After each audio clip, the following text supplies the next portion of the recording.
All right, welcome back. In this lesson, we're going to be talking about exterior angles of triangles.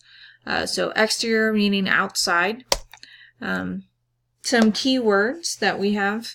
An angle formed by a side and an extension of an adjacent side. These are our exterior angles.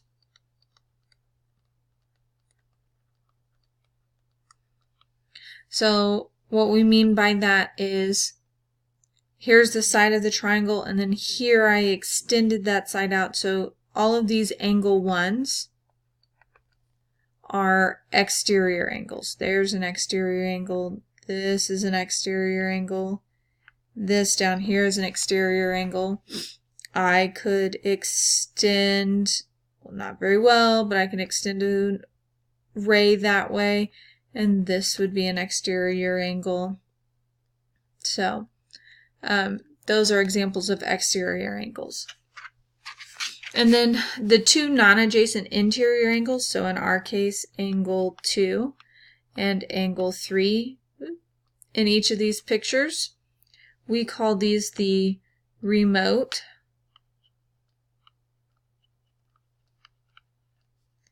interior angles.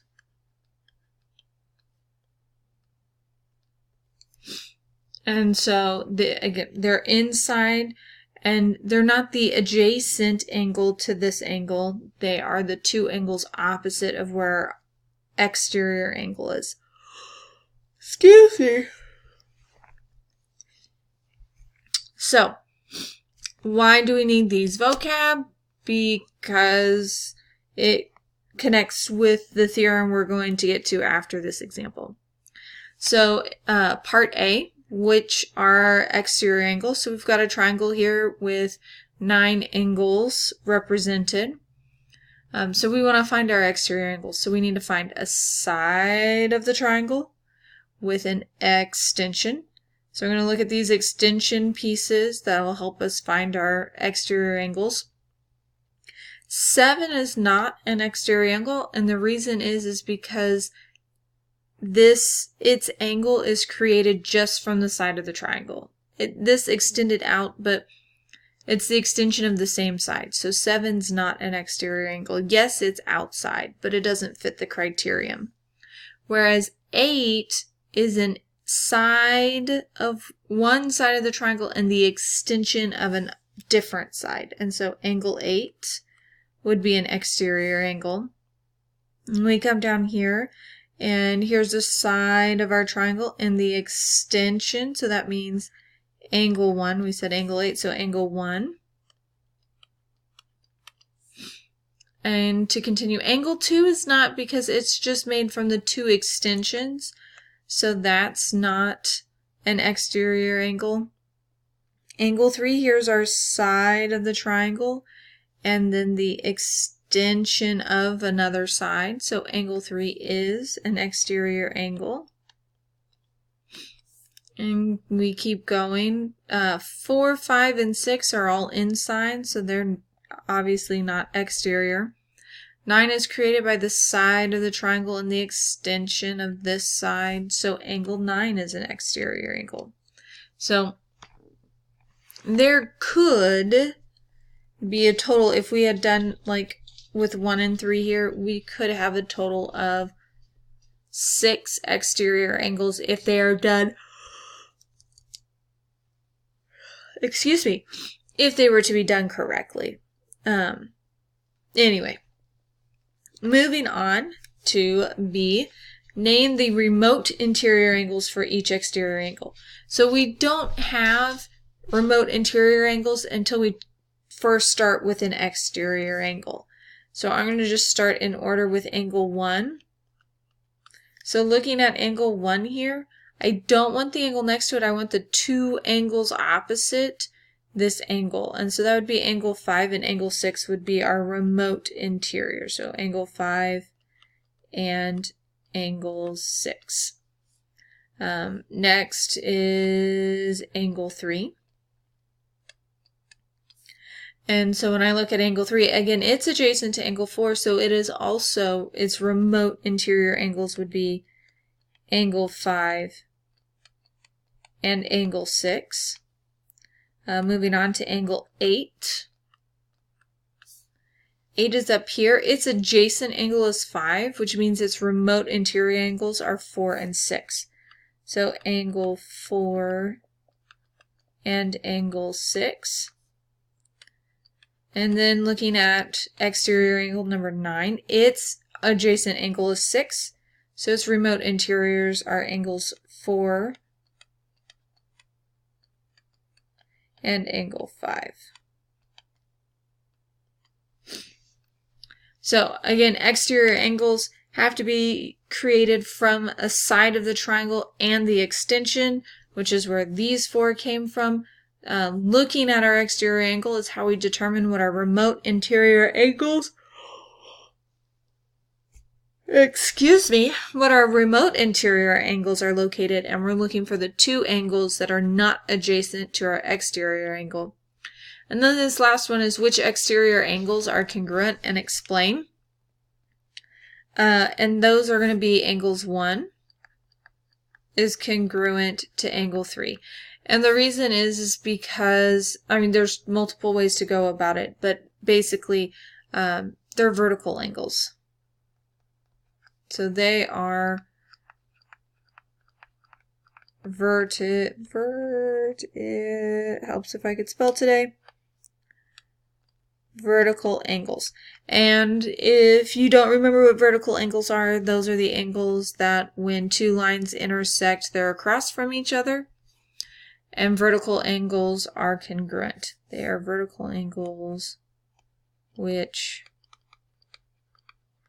are congruent. So because they're vertical angles, they're congruent. That's just like angle 2 is congruent to angle 4 because they're vertical angles. Excuse me. Man, I need to stop doing the videos so late. Alright, moving on. Our exterior angles theorem. The measure of an exterior angle of a triangle. So here's our exterior angle. See, we have the side of the triangle here and then the extension of our other side. So our exterior angle in this case is angle 4. So I'm going to go ahead and write that. So the measure of angle 4 equals the sum, so that means we are adding, of the measures of its 2 remote interior angles.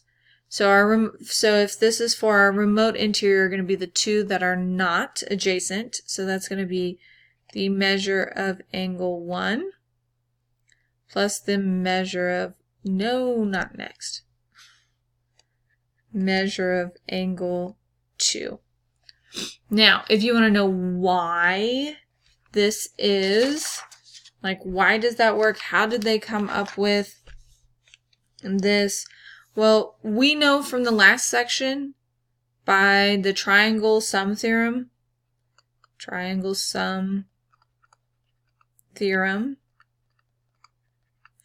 that the measure of angle 1 plus the measure of angle 2 plus the measure of angle 3 would equal 180 degrees. We know from our angle review that angle 3 and angle 4 are supplementary. So we have the supplementary angles. So measure of angle 3 plus the measure of angle 4 equals 180 degrees. And so since these both equal 180 degrees, then that means they equal each other. So the measure of angle 3 plus the measure of angle 4 will equal the measure,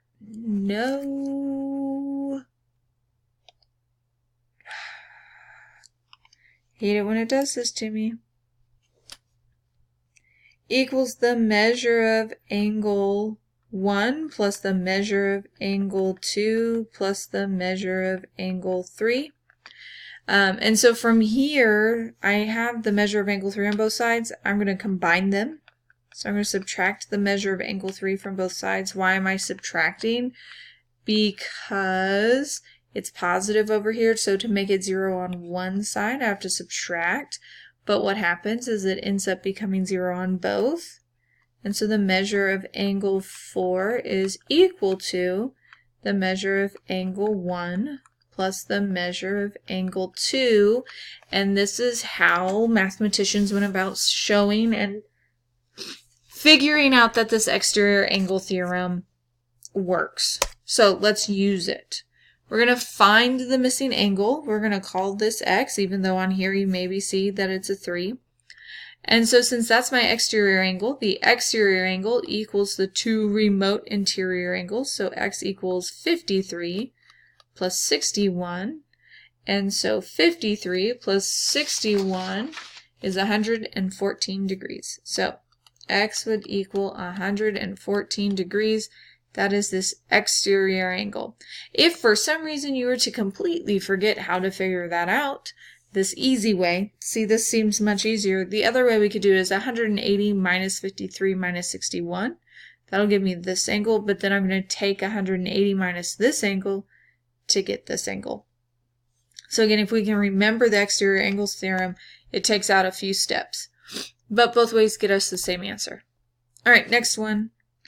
We're going to call this angle right here x. Keep in mind this box means that we have a right angle, which is 90 degrees. So our exterior angle, which in this case is 90, is going to be equal to x plus 73. To get x by itself, I'm going to subtract 73 from both sides. And so then 90 minus 73 is 17 degrees.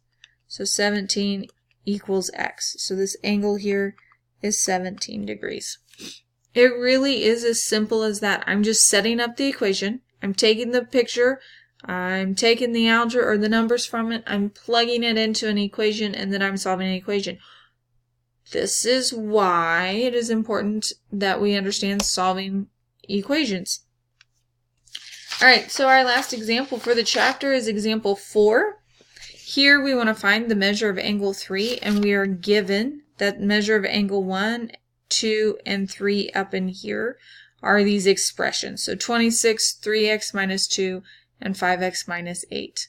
So starting with our exterior angle, that's angle 3. I'm going to do 5x minus 8 equals our two remote interior, so measure of angle 1, which is 26, plus the measure of angle 2, which is 3x minus 2. So again, I'm doing angle 3 is equal to angle 1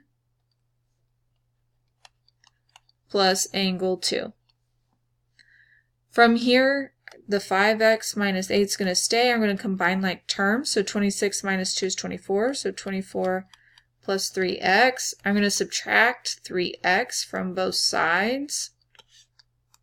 So then I get 2x minus 8 equals 24. I'm going to add 8 to both sides. So then 2x equals 32. I'm going to divide both sides by 2 so that x equals 16. Now, I found x, but it's not asking for x. It's asking for the measure of angle 3. So now I'm going to take the measure of angle 3, and I'm going to plug in the 16 for x. So 5 times 16 minus 8. And 5 times 16 is 80. So this equals 80 minus 8. Which equals 72 degrees. So this angle is 72 degrees. So again, took the fact that the outside angle equals the two interior angles. The only thing that made this more difficult is that they were expressions and not just numbers. Solved my equation using my my progress for solving equations, plugged in x to find the angle that it asked for. And then that is it for chapter 11. Until next time.